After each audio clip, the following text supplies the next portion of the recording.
Reels वाली बहू। प्रज्ञा को रील्स बनाने का बड़ा ही क्रेज है और वो दिन भर रील्स बनाती रहती है। खाते पीते घूमते फिरते घर में कॉलेज में रील्स बनाने के कारण प्रज्ञा पूरे कॉलेज में हाईलाइटेड है। जहां उसकी रील्स सभी को पसंद आते हैं, वहीं मनीषा चिंता में डूबी रहती है। एक रोज जब खाते हुए प्रज्ञा रील्स बना रही होती है, तब मनीषा कहती है, एक मिनट भी चैन नहीं है इस लड़की को। ये नहीं कि खाना तो आराम से खा ले, लेकिन नहीं, अरे थोड़ी देर रील्स नहीं बनाओगी तो आसमान नहीं टूट पड़ेगा। अरे मम्मी, इसी को तो कहते हैं डिटर्मिनेशन। तुम नहीं समझोगी ये सब। भगवान, इस लड़की को सद्बुद्धि दे। जब देखो तब टेढ़ा बाका मुंह बनाती रहती है। मनीषा की बात का प्रज्ञा पर जरा भी असर नहीं होता और वो खाते खाते रील्स बनाती रहती है। दिन बीतने लगते हैं और देखते देखते प्रज्ञा का कॉलेज भी खत्म हो जाता है। आए दिन कोई ना कोई मनीषा को प्रज्ञा की शादी करवाने का सुझाव दी जाता है। सब ठीक ही कहते हैं, प्रज्ञा की शादी कर देनी चाहिए। अपने घर के काम काज में व्यस्त हो जाएगी तो खुद ही ये रील्स और नाच गाना बंद हो जाएगा। मनीषा और प्रेम प्रज्ञा के लिए एक अच्छा लड़का ढूंढने लगती है और तभी विकी का रिश्ता प्रज्ञा के लिए आता है। उसने प्रज्ञा को उसकी रील्स देखकर पसंद कर लिया था। अगले दिन विकी अपने माता पिता के साथ प्रज्ञा के घर पहुंच जाता है और प्रज्ञा साड़ी पहने हाथों में चाय की ट्रे लिए उनके सामने आती है। जब विकी को पसंद है तो हमें भी बहू पसंद है। बहन जी, आप बारात की तैयारी कीजिए। एक बार लड़का लड़की अकेले में बात कर ले तो अच्छा रहेगा। हाँ हाँ, क्यों नहीं। मनीषा विकी को प्रज्ञा के कमरे में भेजती है, जहाँ प्रज्ञा पहले से ही रील्स बना रही होती है। तभी विकी कहता है, आ गए आपके साजन जी। हमारे साथ ये रील्स कंप्लीट करती तो और भी अच्छा रहता। अच्छा जी, अब आ ही गए हैं तो बना ही लेती हूँ आपके साथ। दोनों मिलकर रील्स बनाते हैं।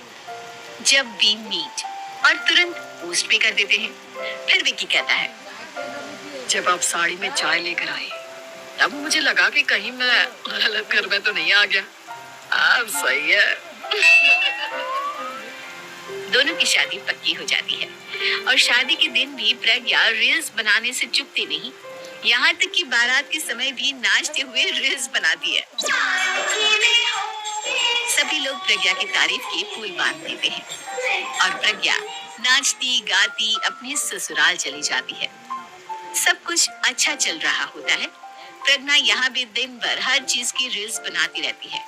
लेकिन कुछ दिनों के बाद जब सुनीता कहती है, बहू, ये रील्स के साथ साथ कुछ काम भी कर लिया करो।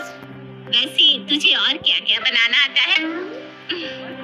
मम्मी जी, वैसे तो सब कहते हैं कि मैं सब कुछ अच्छा बनाती हूँ, लेकिन मुझे लगता है कि मैं मैगी अच्छा बना लेती हूँ। हाँ, कॉफी भी अच्छा बना लेती हूँ और मुंह तो सबसे अच्छा बना लेती हूँ। अच्छा अच्छा।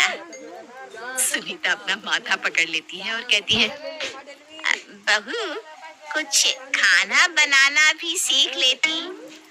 मम्मी जी, मैं लंबी प्लानिंग कर रही हूँ। जल्दी ही मैं इतनी फेमस हो जाऊंगी कि मुझे पैसे मिलने लगेंगे। हम दोनों सास बहू राज करेंगे, राज नौकर काम करेंगी और लोगों की तो लाइन लगेगी हमसे मिलने के लिए। तेरा दिमाग खराब हो गया है क्या बहू? हंसी मजाक तक ठीक है, लेकिन इस तरह घर नहीं चलते। जितना जल्दी हो इस घर के तौर तरीकों को सीख लो। प्रज्ञा मुंह घुमाकर चली जाती है और तुरंत उसी वक्त एक रील बनाती है।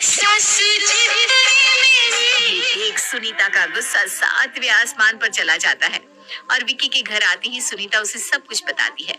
विकी भी अब प्रज्ञा की इन हरकतों से परेशान हो जाता है। तुम टेंशन मत लो मम्मा, मैं देख लूंगा। विकी कमरे में जाता है तो देखता है कि प्रज्ञा रील्स बना रही है। विकी बड़े ही प्यार से प्रज्ञा से कहता है, प्रज्ञा, इन सब के लिए मैं तुम्हें मना नहीं कर रहा हूँ, लेकिन फिर भी हर वक्त तो ये अच्छा नहीं लगता ना। समझने की कोशिश करो, मुझे भी तुम्हारा थोड़ा वक्त चाहिए। मैं जब ऑफिस से आता हूँ तो मुझे समय देने की जगह इसी में लगे रहते। तुम ज्यादा ही सोच रहे हो। तुम भी मेरे साथ रील्स